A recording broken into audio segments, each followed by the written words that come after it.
Laurie Santos, welcome via Skype from New Haven in Connecticut.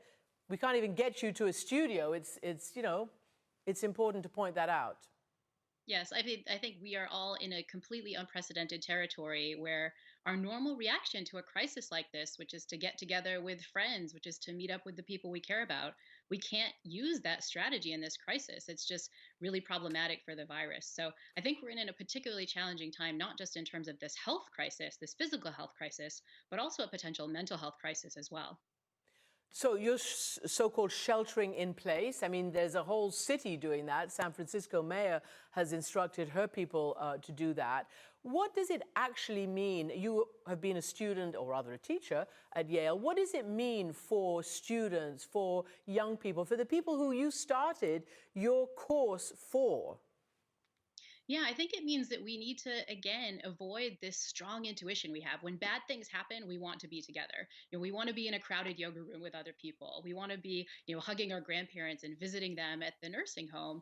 And for our physical health and for everyone else's physical health, we need to not do that. If we're going to flatten the curve and protect these valuable healthcare resources, we need to stay by ourselves. The good news, though, is that the science suggests that being socially isolated doesn't necessarily have to come with feeling lonely. It doesn't have to come with feeling socially isolated just because you're physically isolated.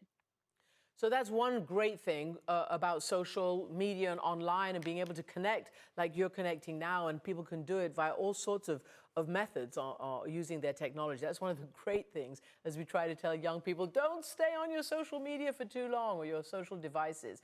What are students being told? And of course, you also have that phenomenally successful podcast, The Happiness Lab, and you've done a special episode on how to deal with this corona crisis in terms of mental health. What are the students feeling? I mean, I think they all were just told from one day to the next to leave, right? Yeah, I mean, I think the students are feeling devastated right now. On our campus, students had to leave over spring break, which meant that they didn't even get to say goodbye to their friends, which would be devastating generally, but is particularly devastating when they're all feeling so anxious and uncertain in the same way that all of us are feeling right now. The good news is that my students' generation are quickly taking advantage of all these technologies that I think our generation and even older generations need to take advantage of now to protect ourselves. One thing that we know is that loneliness is also a lethal killer, just like COVID 19. Loneliness is as bad for our physical health as smoking 15 cigarettes a day. And it's particularly devastating to our immune system. And so, what we need to do now is to find ways to work to feel less lonely. And I think businesses get good at this. Here at Yale, all of my meetings are now on Zoom or on FaceTime, or, we're talking through Skype and so on. But we forget that we can engage with our social lives in the same way. You could have a FaceTime meeting where you just cook with a friend of yours. This afternoon, actually later tonight, I'm meeting with a friend of mine who lives in Seattle. I'm on the East Coast, but we're going to get dinner together because, that's how you get dinner in this day and age. The key is that just feeling physically isolated can be bad enough, but we don't also have to be socially isolated. We can use these technologies to connect with the people we care about. And it's actually really interesting because I did that with my son last night. I had FaceTimed him while I was eating my dinner alone in my house. He's in the United States. And it actually made a difference. And this is at a time when some 61%, even before this, some 61% of Americans identify as lonely. Yeah, I think we're already in a loneliness crisis. And the double edged sword for the COVID virus is that the people who are most susceptible to catching this virus, folks who are elderly or folks who are otherwise kind of physically incapacitated, they're also the folks who are most likely to be lonely, right? Our loneliness crisis is worst among our elderly. And so, one of the things I would suggest for your viewers to do is that this is the time where you can reach out to those who might be feeling the most socially isolated, particularly, the grandmothers and the grandparents and so on, and teach them just to use some of these technologies. Some of these things are easily available on people's smartphones, and you'd be surprised how powerful it can be to just see another person across the way and have a quick chat. We know we can do this for specific purposes, like if we're having a specific business meeting or so on. But what we forget is that we can use these same technologies for the kind of random interactions. You don't necessarily have to have a purpose. You can just kind of call somebody up and leave the laptop going while you go about your daily business. Watch your favorite TV show together. And it's these simple, kind of subtle social interactions, the dumb things we forget about, those are the things that make us feel connected. But the good news is we just can harness our technologies that we all have to do those as well. So I want to get you to react to Yuval Harari, you know, the author of *Sapiens* and a really sort of deep thinker about society and culture and, of course, history. This is what he told me about the sort of counterintuitive collision of what's happening now. When somebody is sick, the obvious, natural thing to do, especially if this somebody is a friend or a family member, is to come to them, to give them support, to take care of them, to give them emotional support, to touch them, to hug them. And this is exactly how the virus spreads. So the virus really makes use of the best parts of human nature against us. So just say, how can one, you started by saying you can come together, you can try to help others in a safe way. Yeah, I think what we need to do is we need to harness those instincts that we have to be compassionate, to help others, but we need to do it in a slightly different way. And it's a challenge, right? This takes work. I remember when some of my students were leaving campus, they all wanted to run up and get a hug. They're scared. And it was like, oh, can't do that, social distancing. But the good news is that we have these other technologies that allow us to do that. One of the ways we can harness those technologies is really to reach out more than we would and to think about populations that we wouldn't have normally thought about. I think that can be particularly powerful. And a different thing to think about is to realize that just the act of doing what I'm doing now, you called it sheltering in place, I'm basically trying to socially distance and just not go out of my home unless I need to do so. That act in and of itself is a way to help people. This is a way that I'm helping my elderly mother who has COPD and is really like particularly vulnerable to this bias. By me not going out, I can take action to flatten the curve. And I think that can be particularly powerful. It's a pain, to not go out to brunch on Sunday morning with your friends because this is going on. But when you reflect on that choice as a decision to help other people, as a decision to help those that are most vulnerable for the bias, it does two things. It allows that action to feel like you're doing something good, but it also allows you to feel like you have some control over this bias. There is something that all of us can do to stop this bias and to help other people. It just involves a little social distancing. It's really interesting. And in a way, it might even in the end sort of strengthen community bonds. I don't know. I think that's powerful. I think one of the fearful things about this crisis is that it's causing us to think of all the people around us as a threat. I see someone in the grocery store standing near me who sneezes, and it's like, oh gosh, this person, could kill me, literally. And I think that this virus has the potential to kind of allow us to fear other people. It's already turning into us a little bit more xenophobic as we think about some of the racist incidents that have come up in the bias.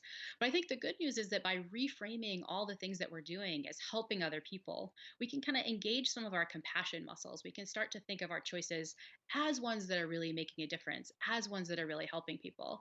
And that can allow us to do what humankind has always done in disasters, which is to come together, to cooperate with one another. It means we do it in a slightly different form than is typical, not the usual kind of hugs and getting together, but we can still do it.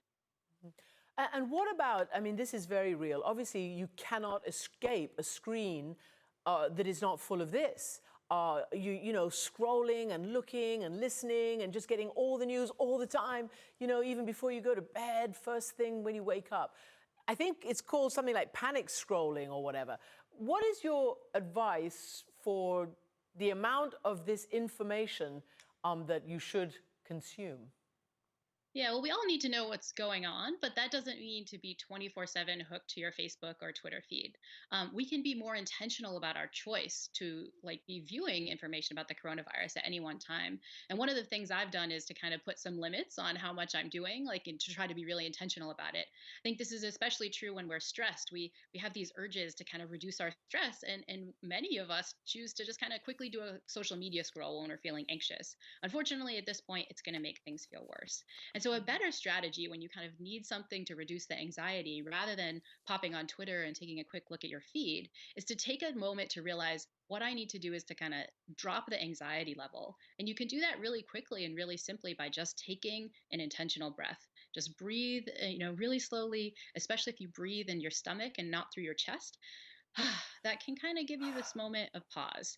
I think so many of us need to kind of just breathe at this moment. The good news is that the science suggests that something as simple as a few intentional breaths can reduce the kind of heightened anxiety we're all feeling right now.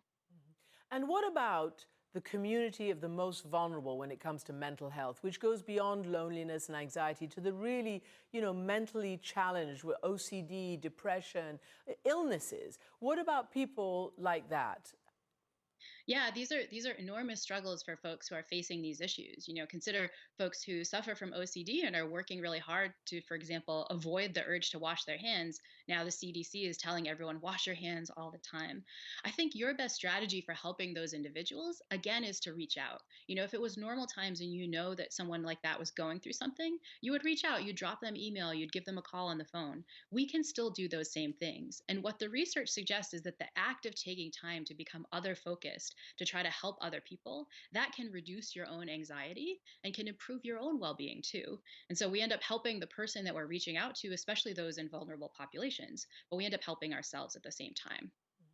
And as for students, because that's what you are also, a teacher of students, and there are students all over the United States, here, everywhere, who are seeing their schools closed down and who don't know whether they're going to be able to take their final exams and do all the milestone things that many of them have to do. Do you have any idea how long this is going to take at Yale? I mean, is it for the rest of the academic year? How is online teaching going or going to go?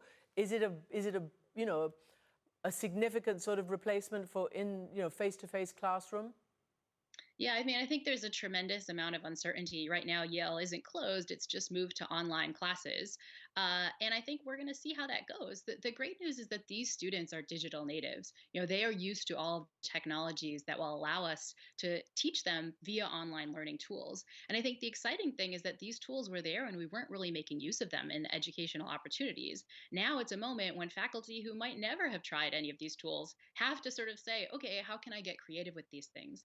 I think we're going to be finding ways to develop new educational technologies and new experiences for these students that might actually be better. Students from a generation who really want more of these tools, now we're in some sense forced to do it. But what we might get on the other side is actually faculty who are better at teaching at using these mediums, and students who can learn using the kind of tools that they grew up with. It's really fascinating to talk to you because the first time we had an interview was in September when you started the Happiness Lab, your podcast. And that came out of your highly oversubscribed course at Yale. I think it's called the most oversubscribed course in the history of Yale University. But clearly people were looking for something and you filled that void. I mean, who would have known that this had happened? But describe for me a little bit about how you see that the class that you've been teaching and the podcast filling a gap that's been, that's there. Yeah, I mean, I think my students and all of us were kind of feeling like we're not flourishing as much as we could be. The kind of growing mental health crisis among our young people and even among many demographic groups is real. I think that's the particular challenge of this situation. This would have been an awful situation anyway, but it's also happening already when so many of us are feeling lonely, already when anxiety is skyrocketing in the population.